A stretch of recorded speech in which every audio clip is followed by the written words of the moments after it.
दुर्गायै नमः। ॐ शिवायै नमः। ॐ महालक्ष्मी नमः। ॐ महागौर्यै नमः। ॐ चण्डिकायै नमः। ॐ सर्वज्ञायै नमः। ॐ सर्वलोकेश्यै नमः। ॐ सर्वकर्मफलप्रदायै नमः। ॐ सर्वतीर्थमयायै नमः। ॐ पुण्यायै नमः। ॐ देवयोनये नमः। ॐ अयोनिजायै नमः। ॐ भूमिजायै नमः। ॐ निर्गुणायै नमः। ॐ आधारशक्त्यै नमः। ॐ अनीश्वर्यै नमः। ॐ निर्गुणायै नमः। ॐ निरहङ्कारायै नमः। ॐ सर्वगर्वविमर्दिन्यै नमः। ॐ सर्वलोकप्रियायै नमः। ॐ वाण्यै नमः। ॐ सर्वविद्याधिदेवतायै नमः। ॐ पार्वत्यै नमः। ॐ देवमात्रे नमः। ॐ वनीष्यै नमः। ॐ विन्ध्यवासिन्यै नमः।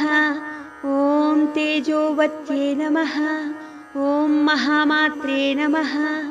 ॐ कोटिसूर्यसमप्रभायै नमः। ॐ देवतायै नमः। ॐ वह्निरूपायै नमः। ॐ सतेजसे नमः। ॐ वर्णरूपिण्यै नमः। ॐ गुणाश्रयायै नमः। ॐ गुणमध्यायै नमः। ॐ गुणत्रयविवर्जितायै नमः। ॐ कर्मज्ञानप्रदायै नमः। ॐ कान्तायै नमः। ॐ सर्वसंहारकारिण्यै नमः। ॐ धर्मज्ञानायै नमः। ॐ धर्मनिष्ठायै नमः। ॐ सर्वकर्मविवर्जितायै नमः। ॐ कामाक्ष्यै नमः। ॐ कामासंहन्त्यै नमः। ॐ कामक्रोधविवर्जितायै नमः। ॐ शाङ्कर्यै नमः। ॐ शाम्भव्यै नमः। ॐ शान्तायै नमः। ॐ चन्द्रसूर्याग्निलोचनायै नमः। ॐ सुजयायै नमः। ॐ जयायै नमः। ॐ भूमिष्ठायै नमः। ॐ जाह्नव्यै नमः।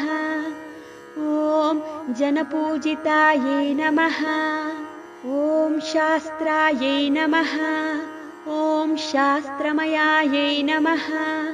ॐ नित्यायै नमः। ॐ शुभायै नमः। ॐ चन्द्रार्धमस्तकायै नमः। ॐ भारत्यै नमः। ॐ भ्रामर्यै नमः।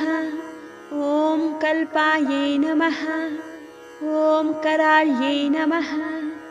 ॐ कृष्णपिङ्गळायै नमः। ॐ ब्राह्म्यै नमः। ॐ नारायण्यै नमः। ॐ रौद्र्यै नमः। ॐ चन्द्रामृतपरिवृतायै नमः। ॐ ज्येष्ठायै नमः। ॐ इन्दिरायै नमः। ॐ महामायायै नमः। ॐ जगत्सृष्ट्याधिकारिण्यै नमः। ॐ ब्रह्माण्डकोटिसंस्थानायै नमः। ॐ कामिन्यै नमः। ॐ कमलालयायै नमः। ॐ कात्यायन्यै नमः। ॐ कलातीतायै नमः। ॐ कालसंहारकारिण्यै नमः। ॐ योगानिष्ठायै नमः। ॐ योगिगम्यायै नमः। ॐ तपस्विन्यै नमः। ॐ ज्ञानरूपायै नमः। ॐ निराकारायै नमः। ॐ भक्ताभीष्टफलप्रदायै नमः।